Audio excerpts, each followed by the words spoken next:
Howdy, it's Cloudy. Go back to the channel. If you ain't checked out my past video, make sure you check out my past video. And be on the lookout for a second channel. You know what I'm saying? It's official. It's gonna be called Curious Cloudy. You know what I'm saying? I'm gonna be posting videos of pretty much all the things that I'm curious of. You know what I'm saying?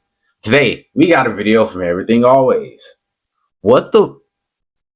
Marvel just changed Spider-Man's origin story in the MCU. What do they mean? What's going on, guys? Welcome to Everything Always. My name is Michael Roman, aka Allfires. Now, you may have seen the Russos have been extremely vocal in the last couple of days, and it really culminated just a day ago when they sat down and talked about Civil War for the 10-year anniversary of the film. And in that, they brought up one key detail that relates to Spider-Man's origin and how he differs from his other cinema counterparts. We're breaking it all down, the latest updates, though, to Spider-Man's origin, Peter Parker specifically, and how it may tie in to his future in this next trilogy, starting off with Spider-Man Brand New Day. But first, if you could grab the subscribe button, we do daily Marvel content at the channel. That's all we do. If you're into that kind of maybe that's what the whole title, bro. Maybe it's been in our face the entire time. Maybe that's what the title means, bro. Brand New Day. Maybe they was hinting that at us the entire time, that his whole entire origin story is going to change, or at least this Peter Parker's origin story is going to be completely different. But we already seen parts of his origin story, kind of. You know what I'm saying? In the very first Spider-Man that Tom Holland had, we saw like little clips and stuff of him before he had his suit. You know what I'm saying? When he was wearing like shirts and ski masks and shit. You know what I'm saying? So are they saying they're going to erase that and make something completely new? And how would they do that, though? You know? It got me a little scared, bro. Is this Sony idea or is this Marvel idea, bro? Okay, so at an open question answer with Joe and Anthony Russo, again celebrating 10 years of Captain America Civil War, someone asked about the canon as it pertains to that Spider-Man origin we're used to, about Spider-Man being responsible and feeling the guilt for Uncle Ben's death. They asked if that was the case with our Peter Parker, and they definitively answered no, and Joe Russo went as far as to offer the exact reasoning, quote, "Okay, so this actually came in an interview yesterday released by CBR for Civil War's 10th anniversary with the directors, the Russos, and because that's where we pick up with Peter Parker, they were asked point blank about one extremely important canonical point. This is what they had to say, quote, "Spider-Man was one of my favorite characters growing up, if not my favorite," said Joe Russo, "and what I related to was this idea of a kid with incredible responsibility, right? And I think you could manifest that responsibility through accidental death, right? And feeling the pressure and the sense of loss in your life in a way like that would keep the spirit that we wanted. But what Tom Holland is as an actor..." I just remember too, in Tom Holland's Spider-Man movie, his first Spider-Man movie, he didn't have no Uncle Ben. You know what I'm saying? It was only Aunt May. And from the looks of it looked like she been single for a little minute. You know what I'm saying? I'm just being real. So, is that already a difference? You know what I'm saying? Because I was thinking they didn't show Uncle Ben because it's like we saw the other Spider-Man, how they lost Uncle Ben. So they was like, I was thinking, Marvel was thinking, we ain't finna show this shit again. They already know what's up. You know? That's what I was thinking. But maybe they didn't show it on purpose because maybe he didn't have an Uncle Ben. Maybe the Uncle Ben that was there, they just, Uncle Ben and Uncle May, I said Uncle May. Uncle Ben and Aunt May just broke up. You know what I'm saying? Maybe he never even met the uncle. Maybe Aunt May always been single since he been around. You know what I mean? If he blamed himself for Uncle Ben's death, I think he becomes a very different character. So in our minds, no, he wasn't responsible for Uncle Ben's death.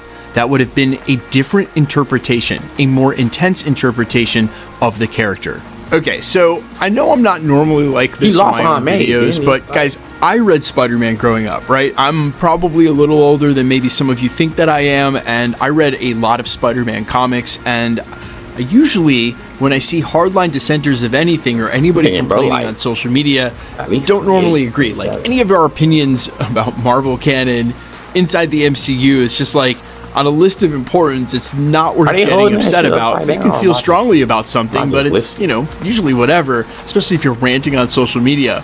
But man, I couldn't help but empathize with immediate comments I saw on all of these quotes as I was looking up this interview that were like, man, how can you go and change that? Because that's at the crux of who Spider-Man is as a character. That's what inspires him to be Spider-Man. It's a key point of his lore and his origin story.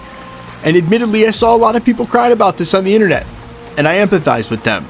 But I would like to at least offer up that he may now be carrying some of that guilt in the wake of Aunt May's death in Spider-Man No Way Home. Like I said, Aunt May, didn't she pass away? So this entire time they've been pretty much letting us know he has a different origin story. But I guess they probably just want to hold on showing us until later. Maybe until Brand New Day. Like I said, maybe Brand New Day actually starts off with Peter being a kid and first becoming Spider-Man, so we get to see like what his origin story is. Maybe that's what Brand New Day is kind of going to be about. It's going to show us his origin story a little bit, and then it's going to skip to this part. You know, not to this part exactly, but like to this part of the story where, you know, he's by himself again. You know what I'm saying? Because I would think, I'm not gonna lie, bro, the fact that he's alone in this movie, you know what I'm saying, he's gonna be more of a loner. It would be a perfect chance for them to do a flashback of when he first became Spider-Man and how he possibly was alone. Well, most likely he was alone because nobody knew his secret at that time. And now it's coming right back to that point where nobody knows his secret again. You know, so it'll be a perfect moment for them, you know what I'm saying, to show that flashback of what he went through as a kid and not having Uncle Ben, or at least what happened to Uncle Ben if he did have an Uncle Ben. Because I'm guessing he didn't die, so like I said, I think he just broke up with Aunt May. But I feel like we do gotta see that, because maybe his origin story, maybe there's a lot of different things that happen. Maybe he did a lot more as a kid, Spider-Man. You know what I'm saying? Maybe he became Spider-Man a lot younger than the other Spider-Man. You know what I'm saying? I just want to know. Knowing that he approached Doctor Strange to do that spell led to those villains coming into his timeline. One of those villains killed Aunt May. So even though he didn't experience that same guilt and pressure at the beginning of his origin story, because they wanted to do something different with the Tony Stark mentor figure, it seems like they just delayed it until we saw it on screen in Spider-Man No Way Home. And now you have to completely admit that that's at the crux of the new story, because Aunt May's death is what played into him making the decision that he would separate himself from those he loves to spare them of the danger. So really, you could argue he's going through that exact same experience now, and when he's resetting as the friendly neighborhood Spider-Man that we know and love from the comics. And that's why I think they might show his origin story in Brand New Day, like how he first became Spider-Man and stuff, bro. That's why I think they might do it, because they might even try to show the type of bond that him and Aunt May had. You know what I'm saying? The stuff that she did from, because it's a whole different dynamic. It's no man in the house. It's just Aunt May. So maybe it'll show us like how she raised Peter and why he is the way he is. You know what I'm saying? Like, we might get to see a little bit of that, you know, or at least it might honestly be more of like Aunt May's story, kind of, because we don't know much about this Aunt May that doesn't have Uncle Ben. You know what I'm saying? At least I don't, because I ain't read the comics, bro. You know what I'm saying? So y'all gotta let me know, bro. If you're feeling some sort of way about this in this change to his origin story, I feel you, but it's not as though he isn't going through that exact same experience now, and I'm pretty sure during Spider-Man Brand New Day, we're going to see some of that emotion play out, where he will openly express his guilt for what happened. Now, in a way, this feels like it lines up with some of our recent theories about why Tony Stark recruited Spider-Man in the first place. We basically cracked that. We'll leave a link at the end of the video if you missed our video on that, as well as the possibility that Hulk or another Avenger might be responsible for Peter's parents' death and during the Battle of New York, hence the reason he lives with Aunt May in the first place. Are they saying in the very first Avengers movie, Peter Parker was a kid during that time, and his parents may have been, they in New York? Oh, snap. Now, that would be crazy, bro. That would be crazy, because I remember watching that movie and I was like, bro, I'm pretty sure hella civilians died during this fight, bro. There's no way. It just didn't show on screen, you know what I'm saying? But I'm pretty sure hella civilians died, bro. No way. There's no way that a lot of them survived, bro.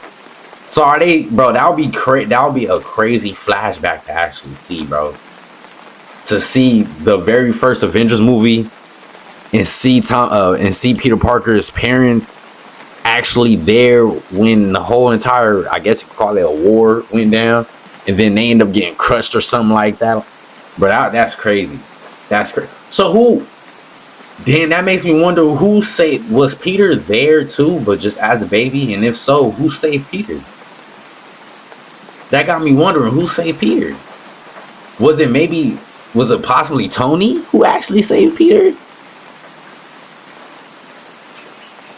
I don't know, bro. I really want, or maybe his parents just ended up in a hospital, and then Aunt May came to get him. You know what I'm saying? But I'm just saying, if that's not the case, who saved Peter when he was a baby? Unless Peter wasn't with his parents when they were outside. Something borrowed from the comics where Hulk was revealed with Aunt May for Peter's possibility that Hulk or another Avenger might be responsible for Peter's parents' death and during the Battle of New York, hence the reason he lives with Aunt May in the first place. That was something borrowed from the comics where Hulk was revealed, at least in I believe it was the Ultimate Universe. I'm not going to look that up, and the editor was just correct. No, bro, this will be a dope origin story, bro. We gotta see this, bro. This has to be a part of Peter's origin story. He may not remember it, you know what I'm saying? But this is still something that's crazy, bro. Bro, to me on screen if I'm wrong about that. But in one of those comic lines, Ultimates or not, there is a line where Hulk ended up killing Peter's parents. They don't need to put that detail in, though. It does not seem important, as does his responsibility or non-responsibility with Uncle. Yes, it is, because I want to know if Bruce Banner killed the parents, who saved Peter? And I'm not believing he just left baby Peter just sitting there outside, bro. I'm not believing that. And I do believe that Peter was there with his parents outside, bro. Because if he was a baby, I'm going to suggest that his parents didn't just leave him at home. You know what I'm saying? I'm going to suggest that he was with his parents at the time, and then he ended up with Aunt May because his parents died. So who saved Peter, bro? Was there Bruce Banner who saved Peter as the Hulk or some shit? Was it Tony who saved Peter? Who saved Peter, bro? I'm thinking it had to be Tony. And that's the reason why he came back around to pick him up. And the reason I'm saying is I'm thinking Tony saved Peter, right? And then he decided to kind of keep tabs on Peter, probably even put money in this fund or something like that to make sure that him and Aunt May are okay. You know what I'm saying? Won't be too broke or something. Who knows? And then whenever Peter got bitten by a spider, I think that's when he was like, this is the same kid. Like, he got powers now. You know what I'm saying? I want to see how, let me go pick him up. You know what I'm saying? I did, his parents passed away. I did save him. Now he got powers. This is kind of perfect. I could be his mentor. I've been watching over him for years since he's been a baby. You know what I'm saying? Maybe there might be a little part in there where we get to see Tony. Bro, I don't know, man. I just have a feeling Tony been watching Peter Parker since he been a child, bro. The way he showed Peter how he been watching him since he got his powers, but I feel like he been watching him since before that too. I don't know. Then, like I said, it's a lot of these heroes in New York, bro. Ben's death. Where he is right now is very clearly a product of what happened with Aunt May's death and him deciding to protect those he loves. So if there is a connection between the Savage Hulk and Spider-Man, who we'll assume we'll see working together and during Spider-Man Brand New Day, most likely they'll be connected sort of through a memory twist where all of a sudden Savage Hulk does remember who Peter Parker is, and it's Bruce Banner who's forgotten based on the spell. Even then, it's sort of hard to peg down if the Savage Hulk would have had too much knowledge of Spider-Man. He was off-world, didn't fight in Civil War. By the time they lined up with each other and during Avengers Endgame, he was already in Professor Hulk mode. Maybe they'll explain it, but again, they don't need to. They don't need extra connection there. And it seems like whatever happened in the Spider-Man origin story in the distant past has been basically caught up now and in real time. We're probably going to see Peter Parker at his lowest moment. And if you've kept up with some of the rumors for the end of the film, it seems like he's going to be prime pickings for the Venom symbiote. You'll see him in the black suit, just like we got in the comics in the 1984 run with him in his black suit for Avengers Secret Wars. Guys, let me know all your thoughts down below. Feel free to rant. if this is a big deal to you, like I said, when I'm normally like, hey, chill out, in this case, I totally get it. I'm all ears. Let me know in the comments quickly. Let's get into the giveaway stuff and announce a brand. I'm not gonna lie, bro. I'm excited for this brand new origin story. You know what I'm saying? Because the only new origin story we would really get is Miles Morales. Until we get, well, Spider-Noir as well. You know what I'm saying? I don't know bro name, but I think his name is Ben Riley or something like that. Or Bob Riley. Something. B. Riley. I'm gonna just say B. Riley. I know his last name is Riley. I'm like certain that Spider-Noir real name, last name is Riley. But I'm excited to see this origin story, bro, because this will probably be the first hero that's connected to the Avengers without even really knowing about it. You know what I'm saying? Like, if an Avenger killed his parents, there's a possibility, like I said, they've been watching Peter Parker for a long time, and he just so happened to get us a spider bite and have powers, and they're like, we might as well pick him up. We've been watching him for a minute, so we feel like we know him.